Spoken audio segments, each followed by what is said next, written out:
Praise the Lord जय मसीह की। आइए हम लोग परमेश्वर की वचनों में से देखेंगे निर्गमन का पुस्तक अध्याय 17। हम लोग 4 से आगे देखते जाएंगे। देखिए यहाँ पर लिखा गया है कि तब मूसा ने यहोवा की दुहाई दी और कहा, इन लोगों के साथ मैं क्या करूं? ये सब मुझ पर पथराव करने को तैयार हैं। यहोवा ने मूसा से कहा, इस्राएल के वृद्ध लोगों में से कुछ को अपने साथ ले ले और जिस लाठी से तूने नील नदी पर मारा था उसे अपने हाथ में लेकर लोगों के आगे बढ़ चल।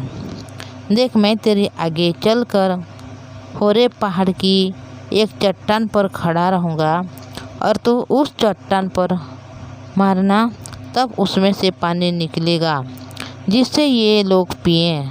तब मूसा ने इस्राएल के वृद्ध लोगों को देखते वैसे ही किया और मूसा ने उस स्थान का नाम मनसा और मरीबा रखा, क्योंकि इस्राएलियों ने वहाँ वाद विवाद किया था और यहोवा की परीक्षा यह कहकर कि क्या यहोवा हमारे बीच है या नहीं।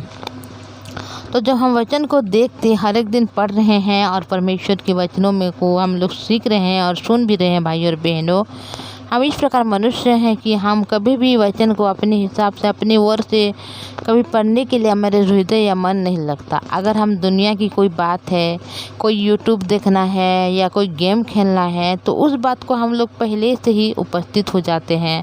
कहीं अगर हम लोग कोई डांस की प्रैक्टिस हुआ हो, कंपटीशन होता होगा, या कोई गांव में कोई यात्रा होगा, कोई पर्व होगा, ऐसे जगह को हम लोग पहले से उपस्थित हो जाते हैं। पर जब परमेश्वर की जीवित वचनों के बारे में जब हमें लगता है तो उस समय हम लोग पीछे ही हट जाते हैं। हम लोगों का हृदय नहीं लगता, मन नहीं लगता कि हम परमेश्वर के इस जीवित वचन को पढ़ें, उनसे कुछ सीखें। पर हम ये अच्छी तरह से जानते हैं भाई और बहनों कि वचन ही सब कुछ है हमारे ज़िंदगी में, और वचन के द्वारा ही हम हर एक बातों को, हर एक समस्याओं से हम लोग लड़ सकते हैं और जीत सकते हैं। केवल वचन ही एक ही रास्ता है जो हमें हर शांति, हर खुशी को दे सकता है।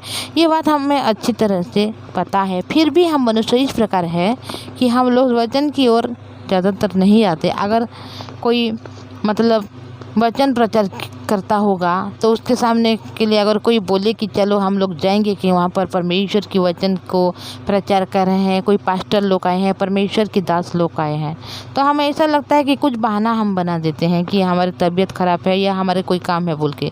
तो उसी प्रकार हम मनुष्य हैं भाई और बहनों। पर अब जब हम देखते हैं ये वचन को हर एक दिन, जब हम निर्गमन का पुस्तक का अध्ययन भी कर रहे हैं कि परमेश्वर ने किस प्रकार से अपने लोगों को उस जगह से छुड़ाया, उन लोगों को कितना परमेश्वर ने प्रेम किया, अपने प्रेम को यहाँ पर प्रकट कर रहे हैं परमेश्वर ने भाई और बहनों। सिर्फ ये इस्राएल लोगों के लिए नहीं, बल्कि हम जो भाई और बहन इस वचन को सुनते हैं हर एक लोगों के लिए है। परमेश्वर अपने प्रेम को प्रकट करना चाहता है, क्योंकि परमेश्वर उस समय जैसा था इस समय भी ठीक वैसा है। परमेश्वर कभी बदलता नहीं है। परमेश्वर पहले से जिस प्रकार रहता है, मैं जो हूँ सो हूँ बोल के भी एक वचन में लिखा गया है। तो भाई और बहनों, परमेश्वर एक है।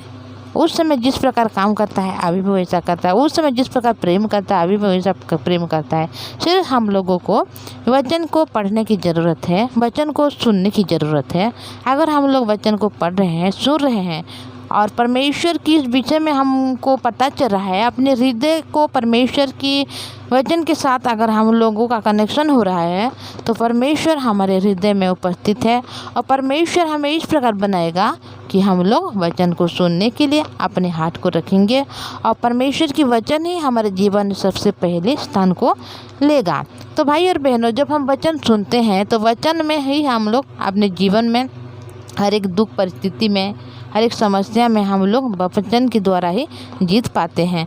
तो अभी जब हम देखते हैं भाई और बहनों, जब हम इस वचन को मैंने अभी पढ़ा आप लोगों के लिए कि जब मूसा क्या कर रहे हैं, पर परमेश्वर को दुहाई दे रहा है और इस प्रकार बोल रहा है कि मैं इन लोगों के साथ क्या करूं, ये सब तो मुझसे इस्राएल इस प्रकार बोल रहे हैं कि क्या तुम लोग जंगल में क्यों लाए हो? मिस्र देश से हम लोग रहते, वहाँ पर मर जाते, पर वहाँ पर से आप लोगों ने हम लोगों को छुड़ा के लाया। हमारे लिए कुछ पीने के लिए पानी नहीं है।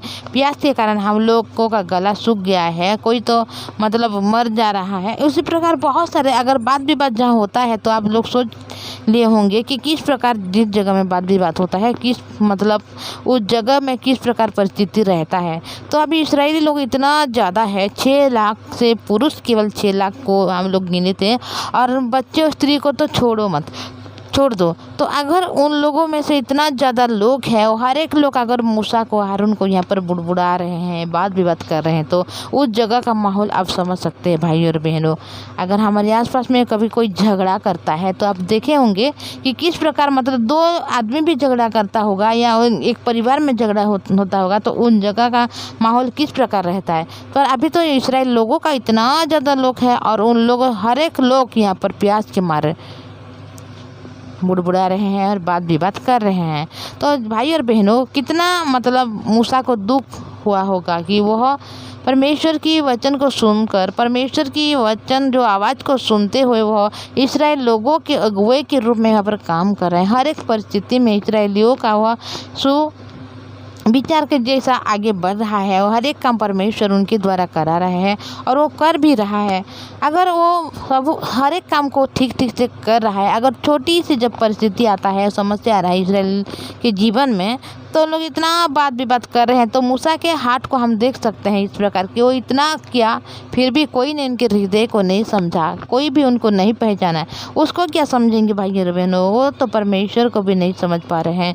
जो परमेश्वर ने उन लोगों को इस्राएल इतना ज़्यादा थे वो हर एक लोगों को मिस्र देश से छुड़ा के लाया, लाल समुद्र को 2 भाग किया, जो रात में मेघ का स्तंभ और दिन में अग्नि का स्तंभ को दिया। बहुत सारे ऐसे आश्चर्य कर्म को परमेश्वर ने किया उनके आंखों के सामने। फिर भी उन लोगों के हृदय में कभी भी परमेश्वर के होते कोई धन्यवादित का हृदय नहीं, बल्कि एक इस प्रकार का विचार का हृदय है कि उन लोग विचार कर रहे हैं और इस प्रकार बुड़बुड़ा रहे हैं कि हम लोग प्यास के मारे मर जा रहे हैं। तो यहाँ पर जब परमेश्वर से इस सारे बातों को मूसा ने सुना और उनके हृदय मतलब इस प्रकार से मतलब हुआ होगा, बहुत ज़्यादा दुखी हुआ होगा, तब तो मूसा ने यहाँ पर क्या करा है, परमेश्वर से दोहाई दे रहा है और ये बोल रहा है कि परमेश्वर मैं इन लोगों के साथ क्या करूँ, ये सब तो मुझ पर पथराव करने को तैयार है। देखिए केवल बुड़बुड़ा ही नहीं रहे भाई और बहनों, यहाँ पर हर एक लोग जो इस्राएली लोग हैं इतना ज़्यादा मूसा को पथराव करना चाहते हैं, ये जो लिखा गया है यहाँ पर इसीलिए। और मूसा से कहा इस्राएल के विरुद्ध, तो परमेश्वर यहोवा ने यहाँ पर क्या बोला है, उन लोगों को रास्ता दिखाने के लिए ये बोला है कि तुम जो वृद्ध लोग हैं उन वृद्ध लोगों को कुछ अपने साथ ले जाके तो उस लाठी जहाँ पर तो नील नदी को मारा था उस लाठी को अपने हाथ में लेते हुए उस जगह में आगे बढ़ चला जा और देख मैं तेरे आगे जाकर एक चट्टान पर खड़ा रहूँगा और तो उस चट्टान पर मारना, जहाँ उस पहाड़ को जाना जहाँ होरेब पहाड़ की एक चट्टान है।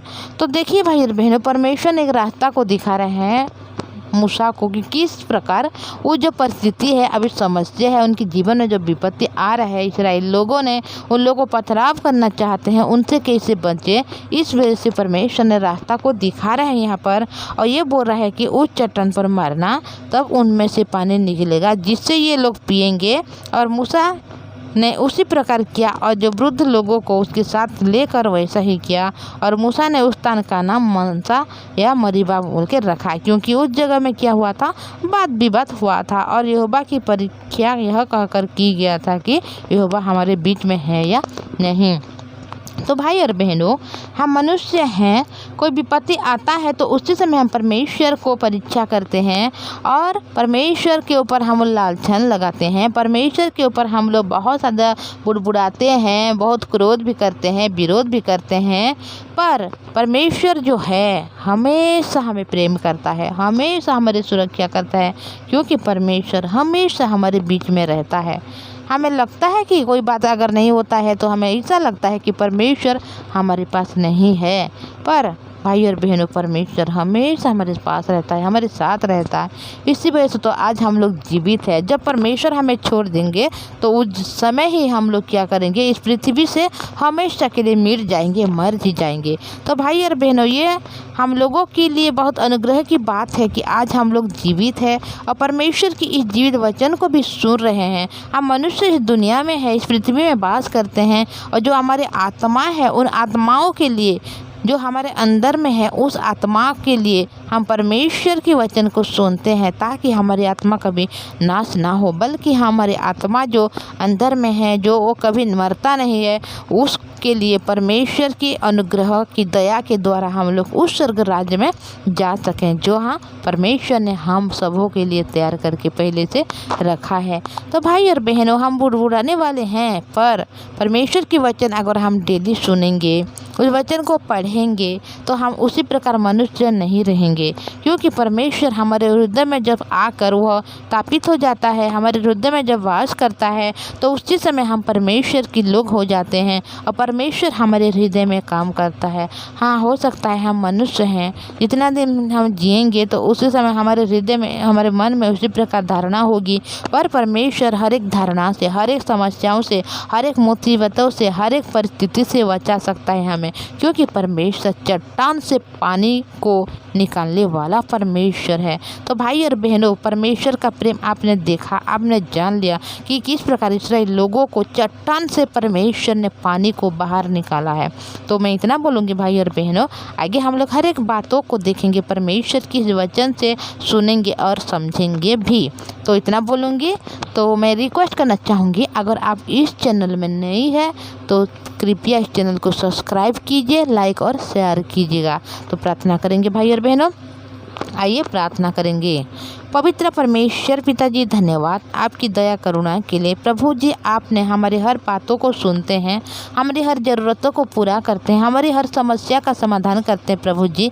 पर हम इस प्रकार मनुष्य हैं जो आपको नहीं समझ पाते, आपको नहीं जान पाते, हृदय में नहीं रख सकते प्रभु जी। पर आप दया कीजिए, अनुग्रह कीजिए। हमारे भाई और बहन जो वचन को सुनते हैं, उनके जीवन में हर एक परिस्थिति, दुख, समस्या में आप उनकी सहायता मदद कीजिए। उनके परिवार के हर सदस्य को आपके हाथों में देते प्रभु। उनके जीवन की हर परिस्थिति में आप उनके संग रहना प्रभु। आप उनके बीच में है प्रभु, आप उनको सुरक्षा कर रहे हैं प्रभु जी। हम धन्यवाद करते हैं। हमारे भाई बहन के जीवन में हर एक जो पिता परमेश्वर घटी है, कमी है, हर एक ज़रूरत को आप पूरा कीजिए। आप वचन सुनने के लिए उनके हृदय मन को बनाइए ताकि डेली आपके जीवित वचन को उन लोग सुने। आगे बढ़ते हुए पिता, उनके सारे परिवार के लोग पिता आपके उद्धार की वचन को लोग ग्रहण करें प्रभु जी और स्वर्ग राज्य की वारिस बने। आपने प्रार्थना सुना है प्रभु जी, धन्यवाद। यीशु के नाम से मांगते हैं, आमीन। Thank you.